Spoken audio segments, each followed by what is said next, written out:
Hola, ¿cómo están? Bueno, empezamos con la clase 7, la parte 1 de esta clase, que se va a concentrar en el final del populismo en Argentina. Luego les vamos a sumar 2 videos más, o uno, no lo tengo quedado claro, donde vamos a trabajar los populismos en México y en Brasil. Bueno, esta clase en realidad, en gran medida, tienen que completarla con el video de la clase 6, parte 4. ¿Sí? En ese video yo trabajé específicamente algunos de los temas que en realidad corresponderían a esta clase, pero que en la narración, en cómo ordené la clase en ese momento y en cómo lo estoy desarrollando frente a la cámara, me quedó como en una misma construcción. ¿Sí? Quizás eso espero que no les haya generado algún problema a ustedes, porque en realidad ahí yo hablaba de un texto que está en esta clase, que es el texto de Rafael Vitrán, pero bueno, como todo corresponde al mismo bloque que entra dentro del primer parcial, entiendo que no hay más problema. Lo que voy a hacer ahora entonces es tratar de concentrarme más en los aspectos narrativos, digamos, del golpe de Estado contra Perón. Y luego del parcial, en la octava clase, vamos a trabajar la resistencia peronista post golpe de Perón, posteriormente al golpe contra Juan Domingo Perón. Bueno, ustedes saben entonces, Perón es elegido presidente en 1946, en ese proceso tan significativo, tan impresionante, ¿no? Que generó la victoria de un candidato que hasta el 17 de octubre del 45, él gana las elecciones en febrero del 46. Piensen lo dinámico, lo impresionante de este proceso, ¿no? Histórico, apenas 4 meses, ¿sí?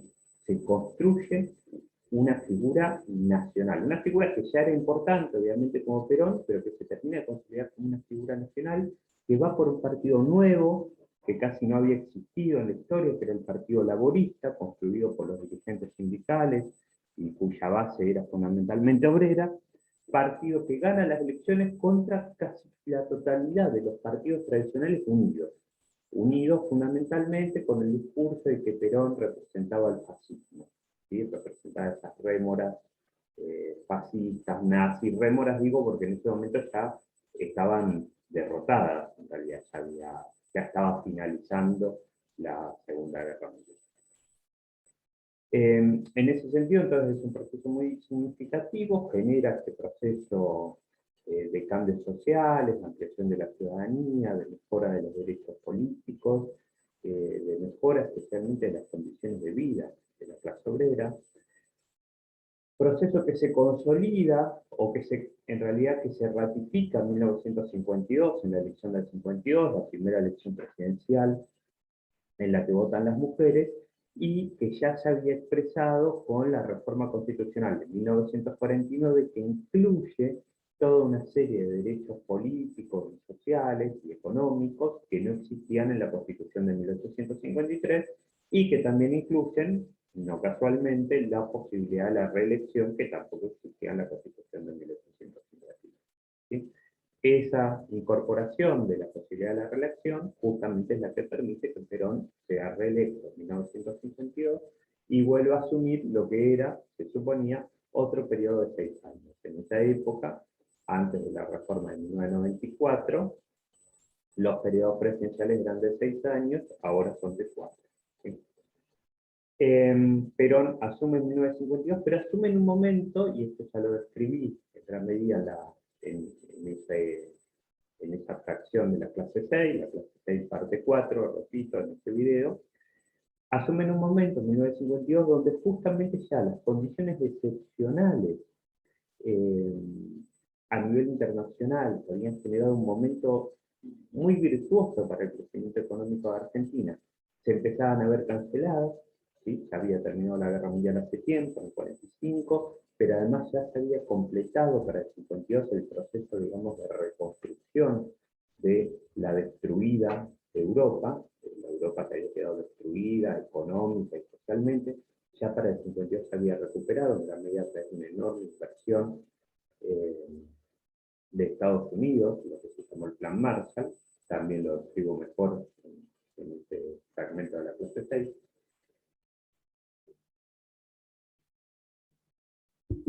Y además, en 1952, si bien Perón gana las elecciones de manera abrumadora, ya empezaban a verse algunas grietas en lo que era ese antiguo bloque de poder que incluía desde el apoyo de la clase obrera hasta el apoyo de la iglesia y de algunos importantes empresarios.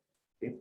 Ya habían empezado los problemas con los terratenientes, especialmente un problema que venía de antes por esta política que tenía el peronismo del IAPI, del Instituto Autárquico de Promoción del Intercambio, que era, digamos, la nacionalización de todo el comercio exterior de granos, ¿sí? Se compraban a un precio determinado, se vendían y el sobreprecio se lo apropiaba el Estado para realizar políticas públicas. A partir de eso, en vez de que se lo apropien, como pasa ahora, los grandes terratenientes. Es una fortuna de plata eso, enorme fortuna. Especialmente en momentos, por ejemplo, como ahora, cuando estoy dando esta clase, donde el precio de la tonelada de soja llegó de nuevo a más de $600. ¿Sí? Esto significa una renta diferencial de la tierra, que por ahora no lo explico, pero si quieren después lo explicamos un poco en la clase sincrónica. Básicamente lo que explica la renta diferencial de la tierra es que es una enorme proporción de ganancias que se le apropia a aquel que tiene tierras más fértiles o más cercanas al puerto. O sea, no por haber hecho algo, no por haber invertido, no por haber trabajado, sino porque esa tierra, por condiciones naturales, tiene un diferencial de fertilidad o de cercanía al puerto que hace que su producción sea mucho más barata y se vende al mismo precio que la producción del que vive en una tierra de menor calidad o mucho más lejos del puerto. ¿Sí? Esa enorme cantidad de dinero, que repito, no se produce por la capacidad del terrateniente, por algo, sino por las condiciones naturales de la tierra de la que es poseedor, se la apropia hoy el terrateniente. Bueno, en ese momento del populismo se la apropiaba el Estado y con eso generaba políticas, por ejemplo, de promoción de la industria o de mejores condiciones de vida para la población trabajadora. Esto entonces ya había una crisis con esos terratenientes, un enfrentamiento lógico, porque el Estado se apropiaba de las riquezas, pero además se habían empezado a potenciar enfrentamientos con la iglesia, con sectores empresarios, industriales, que antes eran aliados o muy cercanos. Con la iglesia tenía que ver con algunas cuestiones más particulares del peronismo, algunas reformas que había generado, y algunos enfrentamientos particulares de Perón con la iglesia por el intento de controlar todo. Perón tenía características muy autoritarias. ¿Sí? Lo cual no quiere decir que el peronismo fuera una dictadura, ¿sí? Sí que tenía características muy autoritarias, muy persecutorias hacia quienes no eran peronistas, y eso se expresaba fuertemente. Eso hacía también que los sectores no peronistas fuesen consolidando justamente su antiperonismo, con una perspectiva muy dura, donde empiezan muchos de esos sectores a ver que la única posibilidad de sacar del gobierno al peronismo es a través de un golpe. Y además decía, se suman muchos empresarios, muchos industriales, que poco a poco se van corriendo, digamos, del apoyo inicial al peronismo, fundamentalmente por lo que yo describía mejor en esta clase 6, parte 4, que es que empiezan a ver reducidas sus cuotas de ganancia. Empiezan a ver que sus cuotas de ganancia se empiezan a angostar. ¿Sí? Por esa contradicción que ahí explicaba entre la acumulación individual y la producción social. Una contradicción básica del capitalismo y que en definitiva demostraba que esa supuesta armonía o conciliación de clases que quería generar, que prometía el peronismo, es inviable en términos históricos.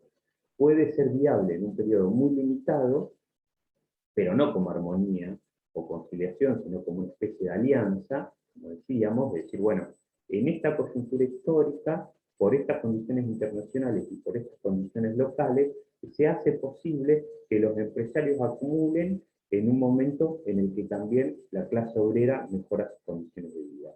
Pero cuando esto hay un momento, cambian las condiciones internacionales y cambian las condiciones nacionales, y entonces llega un punto donde para que los obreros sigan viviendo como estaban viviendo, ni siquiera para que sigan mejorando sus condiciones de vida, los capitalistas tienen que dejar de aumentar sus ganancias, eso entra en crisis.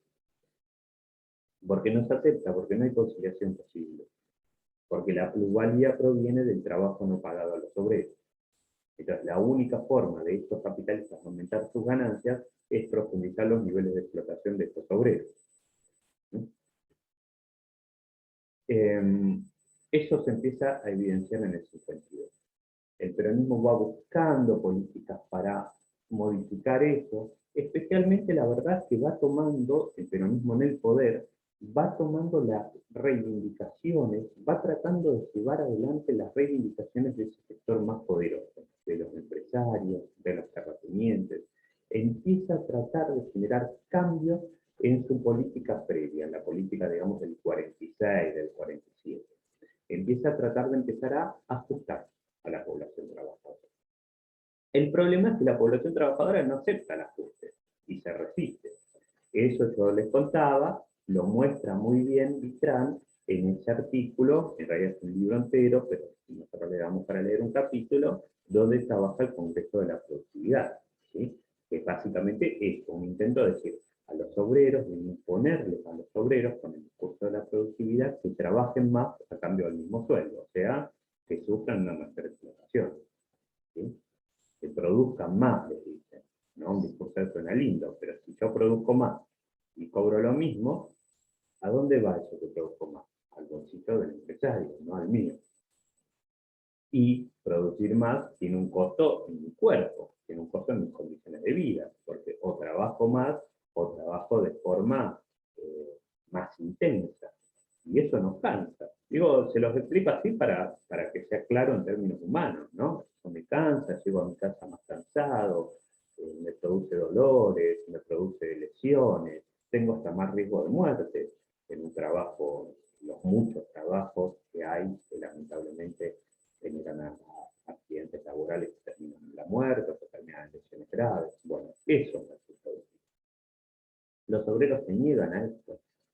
Y entonces el peronismo como movimiento tiene un gran problema, porque justamente se evidencia que la contradicción aparece como un elemento fundamental del capitalismo, que su discurso se choca con los límites del capitalismo como sistema libre.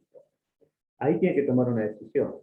O se termina de apoyar en los gobiernos y se transforma directamente en los obreros, perdón, y se transforma directamente en un gobierno obrero, o sigue intentando apoyar los reclamos de los empresarios y empieza a perder apoyo de los obreros. El peronismo toma esta segunda opción.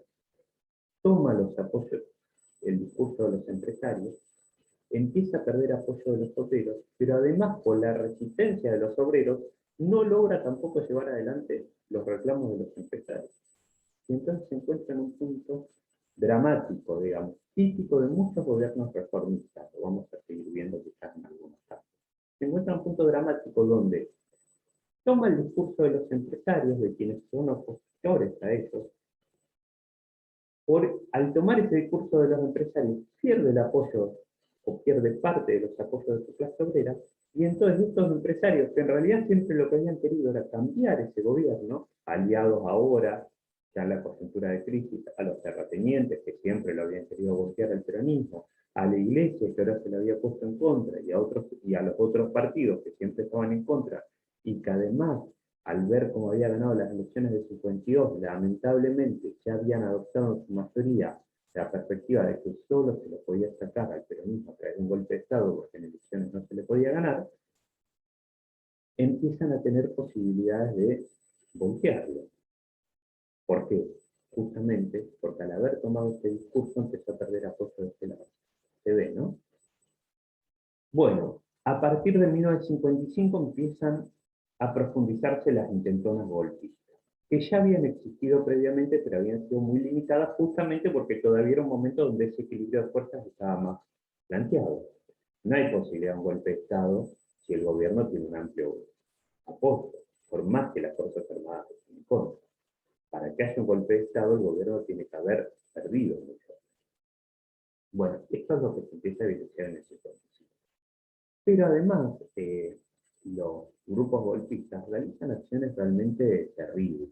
¿sí? Esto es muy importante remarcarlo, ¿no?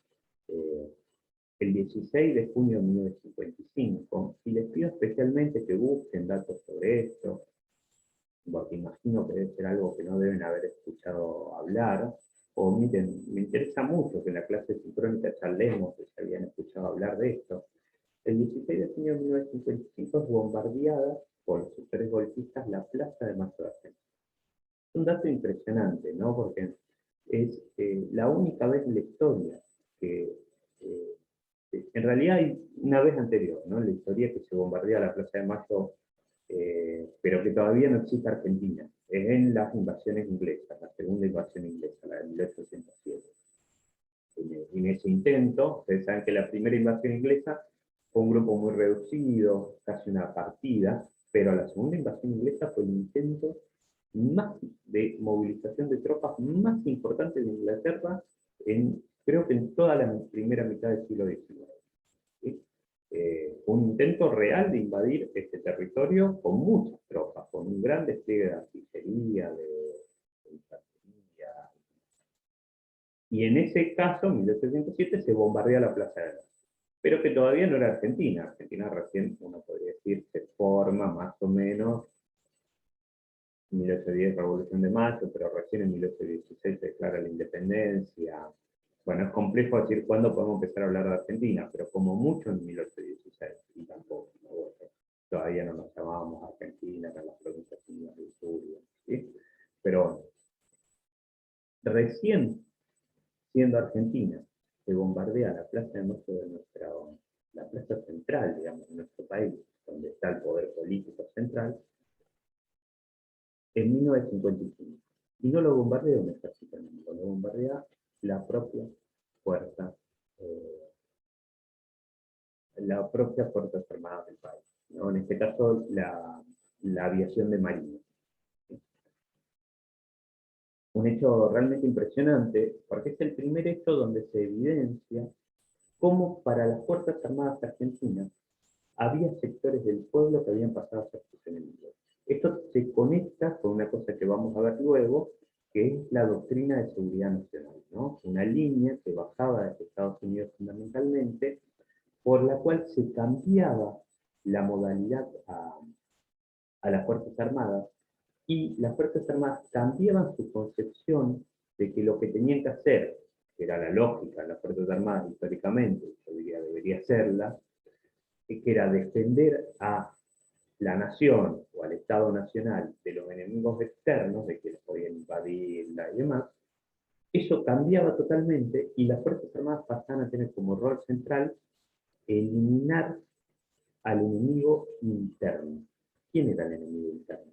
Aquel que luchaba por otro tipo de orden social alternativo al capitalismo, o ni siquiera a veces, ¿no? Porque el peronismo no era un movimiento revolucionario, estaba bien lejos de eso, pero generaba un proceso de reformas en el capitalismo que para esos sectores tan defensores del orden social vigente aparecían como potencialmente peligrosos. Y quizás tenían razón, ya lo vamos a ver cuando veamos luego del parcial el siguiente periodo 55-68, donde vamos a tratar de pensar esto, ¿no? Cómo esa dimensión de reformas sociales podía articularse con un discurso y una praxis revolucionaria a través de una experiencia obrera, no a través de un discurso ni a través de una acción de gobierno.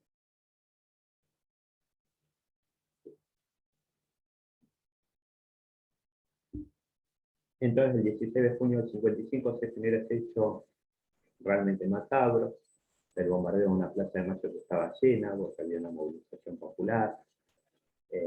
Los números de muertos nunca quedaron claros, se habla de 300 muertos como mínimo.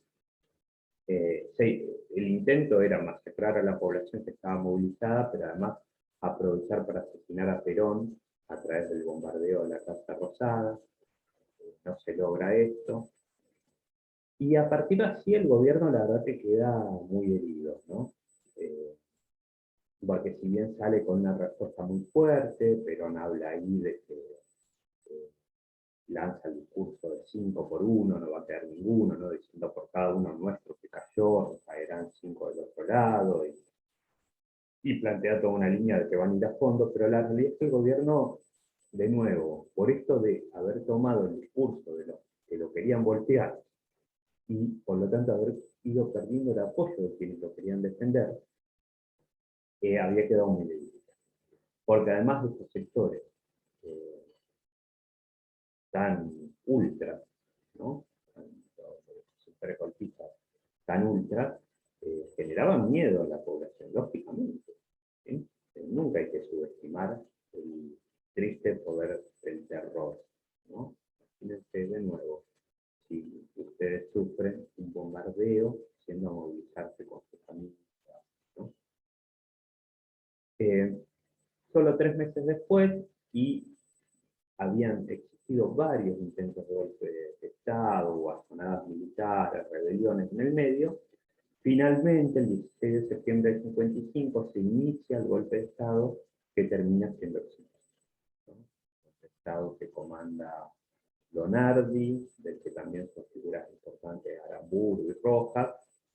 La clase que viene veremos un poquito mejor las diferencias y cómo van modificando sus políticas, y es un golpe de Estado que logra finalmente desalojar a Perón del poder, del gobierno, y tomarlo en manos de estos grupos militares golpistas apoyados por los partidos políticos opositores al peronismo.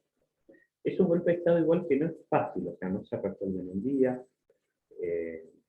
Por ejemplo, acá en Chubut, recién, no sé, por darles un ejemplo, el diario Jornada, que se publica ahora, que se publica desde 1954 como diario, o sea, sale todos los días, recién el 20 de septiembre, o sea, 4 días después de la fecha formal del golpe de Estado, de cuando comienza la sonada militar, publica que el golpe ya está impuesto en Chubut. Hasta el 19 de septiembre todavía el título principal es que el gobierno está tratando de sofocar la rebelión. O sea, todavía hablaba de que el gobierno era el peronista. ¿Qué quiere decir esto? Y piensen, esto se publica en Trelew y era el único diario de toda la región. Esto quiere decir que el golpe de Estado, por ejemplo, en una provincia como Chubut, todavía no éramos provincia, éramos territorio nacional en ese momento, o sea que dependíamos directamente del gobierno nacional, todavía no se había consolidado. Si no, el diario no hubiese podido sacar este título. De hecho, el 20 de septiembre ya habla de que hay un nuevo gobierno. ¿Sí? Bueno, esto que muestra que hubo una enorme resistencia.